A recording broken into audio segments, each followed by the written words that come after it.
जय हिंद दोस्तों। जैसा कि आप सभी को पता है, मैंने प्रॉमिस किया था आप सभी से कि कल से आपका नेक्स्ट डे से आपके लिए जो क्लास 9th है उसका क्या दिया जाएगा, सिलेबस दिया गया है त्रैमासिक का, उसका आपको पूरा का पूरा क्या किया जाएगा, कवर कराया जाएगा। तो मैं वचनबद्ध हूँ आप सभी का, इसलिए मैं फिर से एक बार पुनः आप लोगों के लिए लेके आया हूँ क्लास 9th के लिए कि इससे काव्य से आपका क्वेश्चन आना है। क्योंकि जिसने पिछला लेक्चर नहीं देखा तो पहले जाकर उसे देख ले, मैंने वहाँ पर आपका सिलेबस डिस्कस करा दिया है क्लास 9 से, जो ग्रामर पोर्शन से आपका क्या क्या आएगा, ठीक है ना। हिंदी का मैंने आपको बता दिया था, ग्रामर पोर्शन से आपका आना व्याकरण से। एक बार फिर से रिपीट कर देता हूँ, आई रिपीट, तत्सम, तद्भव, उपसर्ग, प्रत्यय, पर्यायवाची, विलोम, ठीक है ना। और मुहावरे, लोकोक्तियाँ, पत्तलेखन, ब्राह्मचिन्ह, वर्तनी परिचय एवं सुधार, देशज शब्द, विदेशज शब्द या विदेशी शब्द, निबंध लेखन, रूपरेखा उसकी होती वह, संधि समास परिचय, निपात शब्द, काव्य की परिभाषा एवं ध्येय, रस का परिचय एवं प्रकार, लेखक परिचय एवं कवि परिचय। ये सारे के सारे टॉपिक हैं आपके किस में आएंगे, एग्जाम में आएंगे। कब? त्रैमासिक में 6, 12, 13, 14, 15, 16, 17, 18, यानी कि आपके टोटल कितने आपका ग्रामर पोर्शन से, यानी कि व्याकरण, जो व्याकरण है आपकी, उससे कितने आएंगे, टोटल 18 चैप्टर आना है, ठीक है ना। तो इसमें से आप देख रहे हैं एक चैप्टर है काव्य, तो काव्य से हर वर्ष एक ना एक क्वेश्चन आपका 100% श्योर की बनेगा। काव्य में क्या प्रकार क्या है, काव्य का देखें क्या क्या है। काव्य से काव्य की परिभाषा, यानी कि काव्य की डेफिनेशन देना, एवं ध्येय, काव्य के ध्येय क्या है। तो काव्य की क्या देखना है, परिभाषा और क्या ध्येय, काव्य की परिभाषा और क्या देखना है, ध्येय। इससे आपका 2 नंबर का 1 नंबर का एक क्वेश्चन 100% बने, या तो 2 का होगा या 1 का, क्योंकि ग्रामर पोर्शन में क्लियर नहीं होता है कि ऑब्जेक्ट ही आएगा 2 नंबर का है, ठीक है ना। इसलिए आपको इसको पूरा का पूरा पढ़ना पड़ेगा। चलो, तो टाइम को देरी किए, टाइम स्पेंड किए कहीं पर, अब सीधे टॉपिक पे बात करते हैं। क्या है आपका काव्य। एक आपने कहावत सुनी होगी, कल करे सो आज करे, आज करे सो अब करे सो अभी हाल करे, बहुरा करेगा कब। ये आपकी क्या एक दोहा है, जो किसने कहा था, कबीर जी ने, बहुरा करेगा कब। यानी कि दोहे का सामान्य तात्पर्य क्या है कि जो कल पर काम को कभी मत छोड़ो। यदि आप अभी लेक्चर देखते हो पूरा ही देखना, समझ रहे हो, ऐसा ना थोड़ा देख लिया अरे फिर भूल गए, ऐसा बिल्कुल मत करना, अदरवाइज आपको ही नुकसान हो जाएगा, ठीक है ना। देखें 1 मिनट आपको बताएं तो काव्य की क्या है परिभाषा। सबसे पहले क्या है काव्य की परिभाषा। चूँकि देखो बुकों के हिसाब से तो बहुत कुछ हो सकता है, लेकिन अपन सारा बुक के हिसाब से नहीं पढ़ सकते हैं, कुछ अपने मन से भी आपको पढ़ना पड़ेगा। तो हम आपको मन की थ्योरी बताएं, क्योंकि बता तो हम आपको कंपटीशन लेवल का भी सकते हैं, लेकिन आपको बताना 9 लेवल का, क्लास 9th लेवल का, तो 9th लेवल के लिए आपको उसी तरह बताएंगे। तो पहला है काव्य। काव्य कहते किसे हैं, पहला तो है आपका काव्य। काव्य कहते किसे हैं, ठीक है ना। सबसे पहले निचले स्तर से बात करें तो ज़्यादा सक्सेस हो गए, या ज़्यादा आप इस मार्ग में सक्सेस हो सकेंगे। तो काव्य कैसे कहते हैं, काव्य कहते किसे हैं। तो काव्य शब्द है, इसका जो काव्य शब्द है, काव्य शब्द का शाब्दिक अर्थ क्या होता है, शाब्दिक अर्थ क्या होता है, पढ़ा हो सुना हो तो बताएं, कमेंट्स करना। शाब्दिक अर्थ क्या है किसका, काव्य शब्द का शाब्दिक अर्थ। काव्य शब्द है जो इसका शाब्दिक अर्थ होता है काव्य का, यानी कि कवि कर्म। क्या होता है, कवि कर्म, यानी कि कवि के द्वारा बोला गया, लिखा गया, सुना गया, जो कुछ भी है सारा का सारा क्या है, काव्य। एनी मूवमेंट्स, किसी पर्सन द्वारा, किसी पोएट द्वारा जो भी कुछ बोला गया, लिखा गया, सुना गया, जो कुछ भी कृति की गई, रचना की गई, वो सारा का सारा क्या है, काव्य। तो कभी भी कन्फ्यूजन में मत रहना कि ये काव्य है कि नहीं। तो काव्य जो भी हम बोल रहे हैं, लिख रहे हैं, सुन रहे हैं, सब क्या है, काव्य। कुछ लिख रहे हैं तो लिख रहे हैं तो क्या होगा, यदि सुन रहे हैं तो श्रव्य काव्य, देख रहे हैं तो दृश्य काव्य, ठीक है ना। यदि दोनों हैं, श्रव्य दृश्य, तो क्या होगा, वो श्रव्य और दृश्य यानी दोनों है तो उसको क्या बोलते हैं, चंपू काव्य, है ना। तो ये आपका थोड़ा ऊपरी लेवल है। अब देखते हैं, आपको हमने काव्य का शाब्दिक अर्थ बता दिया। काव्य का शाब्दिक अर्थ क्या होता है, काव्य है जो इसका शाब्दिक अर्थ होता है कवि कर्म। क्या होता है, कवि कर्म, यानी कवि के द्वारा किया गया कुछ भी कर्म, यानी मूवमेंट्स बाय पोएट, ठीक है ना, कुछ भी कर्म, मूवमेंट्स। आगे चलें तो आपको देखना है परिभाषा। क्या देखना है, परिभाषा। चूँकि परिभाषाएं तो बहुत सी हैं, लेकिन आपको बताना क्लास 9th की, तो क्लास 9th के लिए देखें आप किसके अनुसार, आचार्य रामचंद्र या आचार्य विश्वनाथ के अनुसार। पहली परिभाषा जो आपकी किसके अनुसार है, आचार्य विश्वनाथ के अनुसार। या इसको डेफिनेशन में देखना चाहें तो पहले डेफिनेशन लिख लेना है आप, मन की मनोभाव, काव्य है ना, इसकी डेफिनेशन में लिख लेना है आप, क्या लिख लेना, मन के मनोभावों को किसी भाषा के द्वारा अभिव्यक्त करना क्या कहलाता है, काव्य कहलाता है। मन के भावों या मन के मनोभावों, किसको, मनोभावों, किसकी, मन के, किसको, मनोभावों, मनोभावों, मनो यानी कि जो मन में है, जो मन के जो भाव है, मन की मनोभावों को, जैसे आज टिकियाँ पीना है तो मन हुआ, लेकिन उसे बता देना, लिख कर बता देना, बोल कर बता देना, तो ये क्या है, काव्य। मन के मनोभावों को किसी भाषा के द्वारा,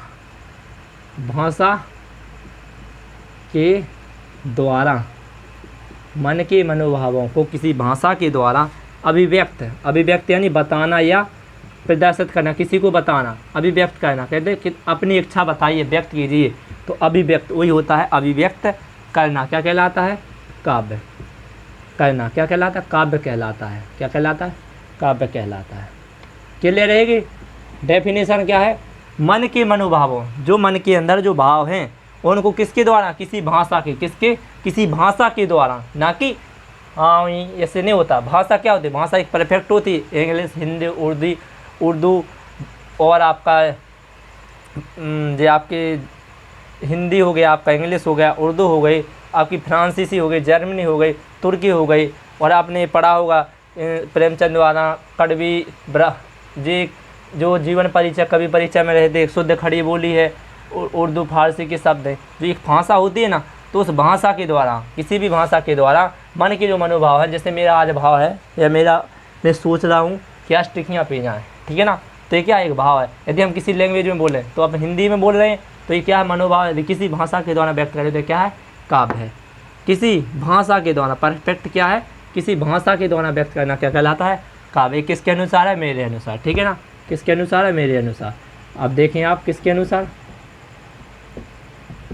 ठीक है ना, किसके अनुसार है, मेरे अनुसार के मन के मनोभावों को किसी भाषा के द्वारा व्यक्त करना क्या कहलाता है, काव्य कहलाता है। अब बात करते हैं किसके अनुसार, जो आपकी बुक में दी गई है क्या है, तो बुक में दी गई है आपकी किसके अनुसार, आचार्य विश्वनाथ जी के अनुसार, आचार्य विश्वनाथ के अनुसार। किसके अनुसार, ये तो मैं लिख ही देता हूँ किसके अनुसार है, रिटन बाय चंदन, ये मेरा नाम है चंदन चौधरी। तो ये किसके अनुसार है बताइए, मैंने ये अपने हिसाब से बताया कि जो भी मन के भाव हैं, जो भी मनोभाव है, हम सोच रहे हैं कि आज क्यों ना टिकियाँ पी जाएँ, क्यों ना आज कहीं घूमा जाए, तो ये हम बता रहे हैं, व्यक्त कर रहे हैं, किसी को बता रहे हैं, दोस्तों में शेयर करते हैं अपनी प्रॉब्लम, तो वो क्या होते हैं, मनोभाव ही होते हैं आपके, क्या होते हैं, मनोभाव। जो मन के मनोभाव से किसी भाषा, किसी लैंग्वेज के थ्रू किसी दूसरे के साथ शेयर करना, साझा करना क्या कहलाता है, काव्य। डंडनाडन। आप देखते हैं काव्य की आगे चलते हैं, तो काव्य की डेफिनेशन तो आपने देख लिया, क्या है डेफिनेशन। अब इसकी जो डेफिनेशन है आपकी बुक के अकॉर्डिंग रहनी पड़ेगी, तो बुक के अकॉर्डिंग सबसे पहले देखें आप किसके अनुसार, आचार्य विश्वनाथ के, किसके अनुसार, आचार्य सॉरी तो लेटर बड़े नहीं हो रहे हैं, आचार्य विश्वनाथ, किसके अनुसार, विश्वनाथ, आचार्य विश्वनाथ के अनुसार देखें आप काव्य क्या है। तो आचार्य विश्वनाथ जी ने बताई है, क्या बताई कि रसात्मक वाक्यम काव्यम या वाक्यम रसात्मक काव्यम। इसको आप याद रखना, इसके अंदर क्या रखना है, आप इसको याद रखना। ए वाले कोमा जरूरी है, कंपलसरी है। क्यों जरूरी है, एक मिनट रुको ना, ए कोमा है जो क्या है, जरूरी है। क्यों जरूरी है, क्योंकि ये आप पढ़ना अभी क्या है, उनमें दिए गए हैं चिन्ह या प्रतीक, सिंबल। तो ये सिंबल है, एक किसी न किसी एक इकाई है। जिस प्रकार मैथमेटिक्स साइन होता है प्लस का, तो उसी प्रकार ये क्या है, एक लैंग्वेज, हिंदी लैंग्वेज का साइन होता है, ठीक है ना। रुकना, कहाँ पे तुकबंदी शब्द होते हैं, आपको चिन्हों के बारे में बताएंगे तो समझ में आ जाएगा। यानी इसको आप कन्वर्ट किसी अदर लैंग्वेज में नहीं कर सकते, जो है तो है, सत्य है तो है, ठीक है ना, बोलते नहीं है वो, जो है सो है। क्या है, पंडित आचार्य विश्वनाथ जी के अनुसार, आचार्य विश्वनाथ के अनुसार क्या है, रसात्मक वाक्यम काव्यम। क्या है, रसात्मक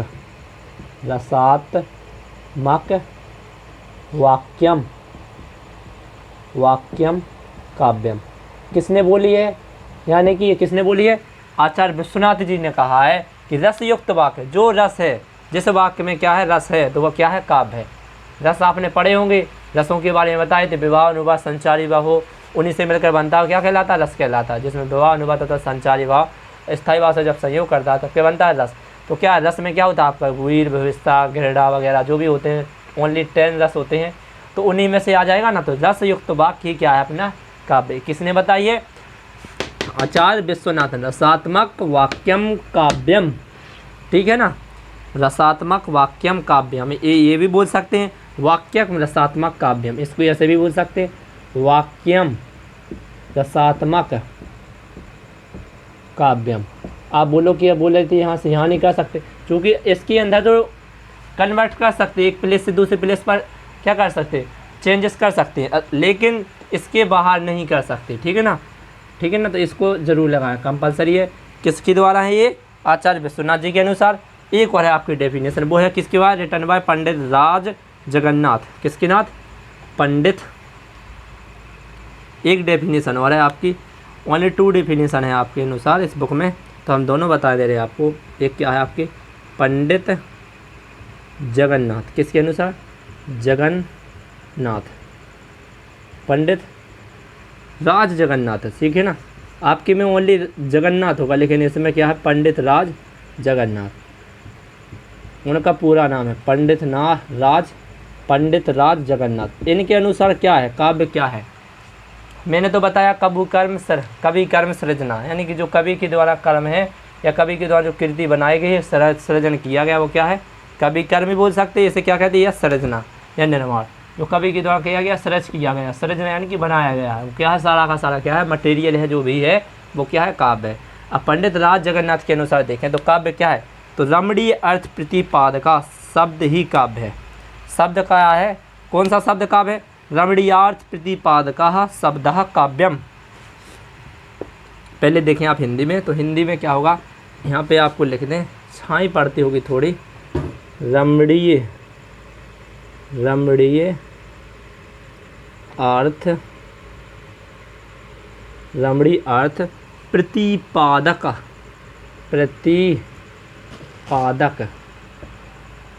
इसको आप अच्छे से लिख लेना।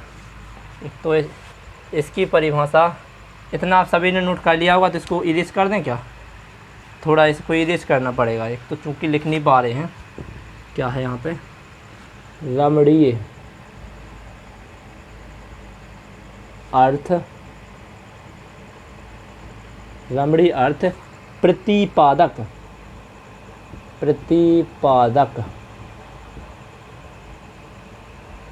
रमणीय अर्थ प्रतिपादक शब्द ही काव्य है। शब्द ही क्या है, काव्य है। ये किसके अनुसार है, ये आपके पंडित राज जगन्नाथ के अनुसार। किसके, पंडित राज जगन्नाथ के अनुसार। इसको भी यदि इस फॉर्म में लिखना चाहें तो इसको कैसे लिखते हैं, संस्कृत में लैंग्वेज में आपको बताना क्या होगा, रमणीयार्थ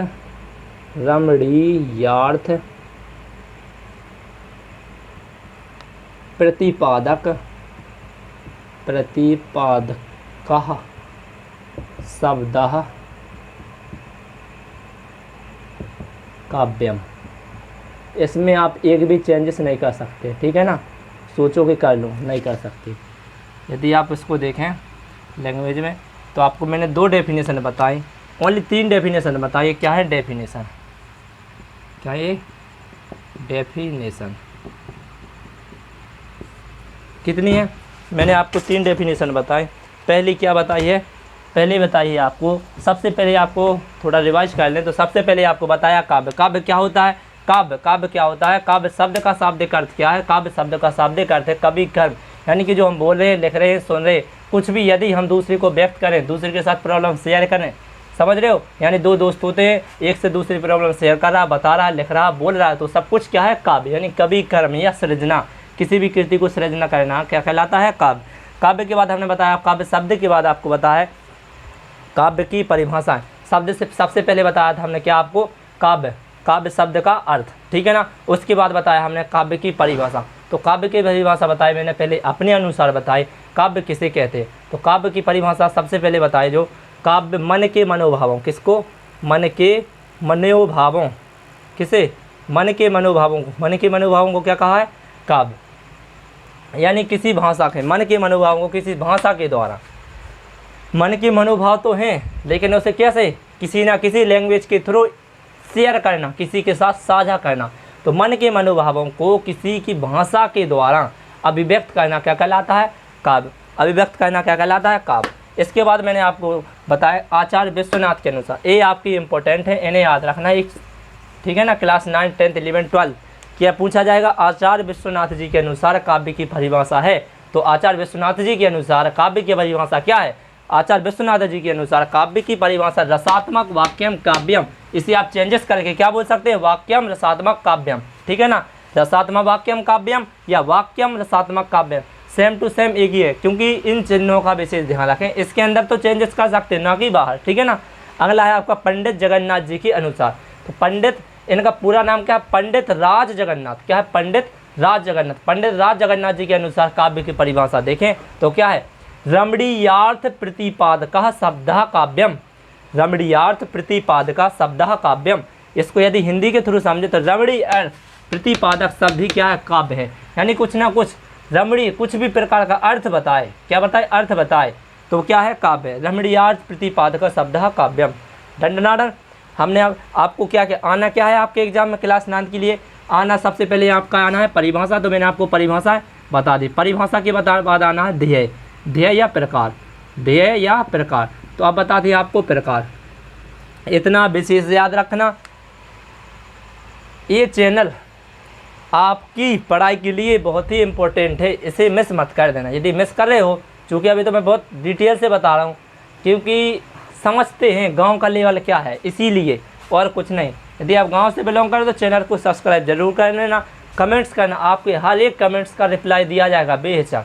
ये मत सोचना कि ये यूट्यूब है तो कुछ नहीं, यहाँ यूट्यूब पर भी हेल्प की जाएगी। यूट्यूब पे मेरा नंबर है 7879871746। मेरा नाम है चंदन चौधरी, ठीक है ना। इस पर आप कांटेक्ट कर सकते हैं। आपको हमने काव्य का शब्द का अर्थ बताया, परिभाषा बताई, ध्येय अब बताना है क्या ध्येय। तो आपकी दो परिभाषा इंपॉर्टेंट है, आचार्य विश्वनाथ जी के अनुसार और पंडित जगन्नाथ जी के अनुसार। ऑब्जेक्ट में आएगा आपकी आचार्य विश्वनाथ जी के अनुसार, नहीं, आपका ऑब्जेक्ट में आएगा रसात्मक वाक्यम काव्यम या वाक्यम रसात्मक काव्यम परिभाषा है। तो किसके अनुसार ऑब्जेक्ट में, आचार्य विश्वनाथ जी के अनुसार, पंडित राज जी के अनुसार, या दो ऑब्जेक्ट और होंगे, ठीक है ना, या गुलबदन के अनुसार या मुनमुन लाल के अनुसार। तो आपका क्या होगा, सही ऑप्शन क्या होगा आपका, आचार्य विश्वनाथ के अनुसार। डन है ना। अब देखिए आप ध्येय, ध्येय क्या होते हैं, ध्येय प्रकार। चूँकि मेरे पास तो 9th की बुक भी नहीं है, कुछ मटेरियल नहीं है, इसलिए आपको थोड़ी बहुत मिस्टेक तो नहीं होगी, लेकिन आपको जो बताएंगे वो सटीक बताएंगे, एक भी % मिस्टेक नहीं होगी। ये आपका सिलेबस तो मैं बता ही दिया है, आपको तो पढ़ना है बस। स्क्रीनशॉट ले लिया आपने तो बहुत अच्छी बात है, नहीं लिया तो कोई बात नहीं, वीडियो के डिस्क्रिप्शन में टेलीग्राम ग्रुप की लिंक दी गई है, बहुत से जाकर आप सारा का सारा मटेरियल डाउनलोड कर लेना, ठीक है ना। हैंड राइटिंग नोट्स भी मिल जाएंगे, वहाँ पे व्हाट्सएप ग्रुप से भी ज्वाइन हो सकते हैं। अब देखें, देखो परिभाषा तो बहुत लोगों के अनुसार दी गई, लेकिन अपन को पढ़ना है जो इम्पोर्टेंट है वही, क्योंकि हम तो आपको कंपटीशन लेवल तक का बता सकते हैं, लेकिन आपको पढ़ना तो उतना ही है जितना आपको ज़रूरी है। क्योंकि कहावत है कि भूखे पेट भजन ना हो गोपाला जा धरी तुम्हारी तुलसी माला। एक और कहावत है, उतने ही खाओ जितना पचा पाओ, यानी उतने ही पढ़ो जितने तुम्हारी कक्षा में आ, समझ रहे हैं ना। यह सुने कि तुम्हारी कक्षा में 9 में आने कितने 2 क्वेश्चन तुम रट पूरी किताब कवर नहीं, 12 को भी रटने पता पो स्वाहा हो गई, समझ रहे ना। तो पढ़ने उतने ही जो अपन हो इम्पोर्टेंट है, ठीक है ना। अब है काव्य शैली के अनुसार काव्य के भेद। तो ये नहीं आना, आपका ध्येय आना है। तो मुख्यतः आप ध्येय पढ़ें तो काव्य पढ़ें। देखो एक काव्य का आपको चार्ट बनाते हैं, तो काव्य की चार्ट बनाते हैं पहले। ध्येय आपका हम जो टॉपिक करा रहे हैं वो क्लास 1, 6, 7, 8, 9, 10, 11, 12 इवन ऑल लेवल का होगा, ठीक है ना। तो अब बेशक याद करना आपका काम है, बताना हमारा काम है, तो हम बता रहे हैं, ठीक है ना। मोबाइल नंबर नोट जरूर कर लेना, कुछ भी दिक्कत परेशानी हो पढ़ाई से रिलेटेड तो आप बता सकते हैं, शेयर कर सकते हैं। काव्य शैली के अनुसार क्या है, काव्य के भेद। काव्य के काव्य शैली के अनुसार, किसकी भेद? काव्य शैली के अनुसार काव्य के भेद। डन है। काव्य शैली के अनुसार काव्य के कितने भेद होते हैं, बता सकता है कोई? यदि आता हो तो कमेंट्स जरूर कर देना। काव्य की शैली के अनुसार काव्य के भेद होते हैं कितने? 3। कितने? 3। आपको सारा का सारा ही बताया जाएगा, टेंशन मत लेना। पहला होता है आपका पद्य काव्य, दूसरा होता है आपका चंपू या गद्य काव्य, तीसरा होता है आपका चंपू काव्य। पद्य, गद्य तथा चंपू, ठीक है ना। काव्य शैली के अनुसार काव्य के कितने भेद होते हैं? टोटल टाइप्स ऑफ काव्य शैली कितने? पद्य, गद्य एवं चंपू। पद्य काव्य क्या होता है? पद्य काव्य ऐसी रचना है जिन्हें गाया जा सके, ऐसी रचना जिन्हें क्या किया जा सके? गाया जा सके, वह कहलाती पद्य काव्य। गद्य क्या कहलाता है? गद्य कहलाता है आपकी ऐसी रचना जिन्हें सामान्य बातचीत में बोल सकें। गद्य ऐसी रचना जिन्हें हम सामान्य बातचीत में बोल सकें, ठीक है ना। आपका चंपू काव्य गद्य तथा पद्य में मिश्रित रचना चंपू काव्य कहलाती हैं। गद्य तथा पद्य में मिश्रित रचना क्या कहलाती हैं? चंपू काव्य कहलाती हैं। गद्य तथा पद्य में मिश्रित रचना क्या कहलाती हैं? चंपू काव्य। चंपू काव्य, ठीक है। तो काव्य शैली के अनुसार काव्य के भेद बता दिए हमने। पहला आपका गद्य, दूसरा आपका पद्य, तीसरा आपका चंपू। गद्य के बारे में, पद्य के बारे में हमने आपको क्या बताया? ऐसी रचना जिन्हें हम गाकर बता सकें। गद्य के बारे में क्या बताया आपकी? ऐसी रचना जिन्हें सामान्य बातचीत में बोल सकें, तो वो गद्य। और ऐसी रचना जैसे हम क्या कर सकें? गा भी सकें, बता भी सकें। जैसे गद्य हो गया आपका नाटक, ठीक है ना, गा कर भी बता सकते हैं। गद्य क्या हो गया? आपकी कहानी बोलकर बता सकते हैं, बातचीत, सामान्य बातचीत में बोलते हैं ना कहानी। और चंपू मिश्रित, गद्य पद्य दोनों शामिल हो, ठीक है ना। डन है। काव्य की शैली के अनुसार आप बात करें आगे किसके अकॉर्डिंग देखें आप काव्य कितने प्रकार के होते हैं। काव्य क्या है? काव्य शैली की बात देखें आप काव्य के बारे में आगे क्या है? श्रव्य काव्य एंड दृश्य काव्य। काव्य के बारे में आगे देखें आप, तो ये आपका ऑब्जेक्ट होगा। काव्य शैली के अनुसार काव्य के प्रकार होते हैं या भेद होते हैं, कितने होते हैं? टोटल टाइप्स ऑफ काव्य शैली के अनुसार, अकॉर्डिंग टू काव्य शैली टाइप्स ऑफ काव्य, तो कितने होते हैं? 3। पहला होता है आपका क्या? गद्य काव्य से, दूसरा आपका पद्य काव्य, तीसरा आपका चंपू काव्य। डन है। अब देते हैं इसके बाद काव्य कितने प्रकार के होते हैं? श्रव्य एवं दृश्य। क्या होता है? काव्य है आपका, हम आपको बता दे रहे हैं, चार्ट बना दे रहे हैं। इसका अगला लेक्चर अगले वीडियो में करेंगे। श्रव्य यदि आप सपोर्ट करो तभी, क्योंकि गैर सपोर्ट के कुछ नहीं होता है। पहले ही बता दिया कि भूखे पेट भजन ना होए गोपाला और जा धरी तुम्हारी तुलसी माला। यदि आप चाहते हो कि आपका 9, 10, 11, 12 class 6 to 12 any competition exam support मिले तो क्या करना? चैनल को सब्सक्राइब, लाइक, शेयर ज़रूर करना है, क्योंकि आपका सब्सक्राइब और लाइक शेयर ही हमारा क्या है? मोटिवेशनल है, ठीक है ना। वह मोटू है, मोटिवेशनल है, ठीक है ना।